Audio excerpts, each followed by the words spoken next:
Ayan mga buddy, mga tropa, nabuhay na naman mga gago sa road 10. Mga kawatan, wala na kasi si Duterte, dapat yan tinutumba eh. Tingnan yung mga buddy, isang 4 wheels yung ano yan, titirahin yan mga buddy. Mga tropa, ingat po kayo sa road 10, lalo na pag traffic. Tingnan yung mga buddy, titirahin nila yung ano dyan, yung 4 wheels dyan, yung wing van, close van pala. Yung mga buddy, yan na, yung mga buddy. Pero ayan, binuksan pa oh.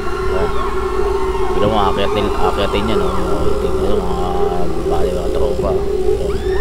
Iba yung dumudukot sa harapan, iba yung dumudukot sa likuran oh.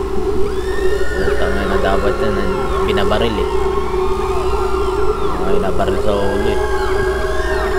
Tingnan nyo naman mga katropa, binabantayan lang talaga magkaroon ng traffic sa road 10. May buhaya na nga, may mga kawatan pa. Dapat yan yung mga inuhuli nila eh. Kaso ang buhaya, binabantayan yung mga sasakyan. Pero ang laki pa ng tao no, ano, walang palag kasi tinutukan. Pero saan yan? Tignan mo naman, tatlo sila oh. Grabe, walang palag talaga. Nakita nyo naman yung mga tropa, mga buddy. Huwag talaga kayong magbubukas pagdating nyo sa road 10. Huwag talaga kayong magbubukas ng mga sasakyan nyo, mga bintana nyo, mga sasakyan na pwedeng maabot ng mga animal.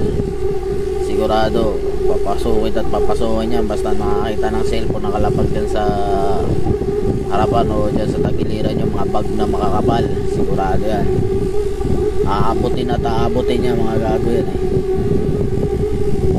Grabe mga kawatan na talamak talaga yan dyan sa road 10. Huwag talaga kayo magkumpiyansa mga buddy, mga tropa. Yun lang masasabi ko.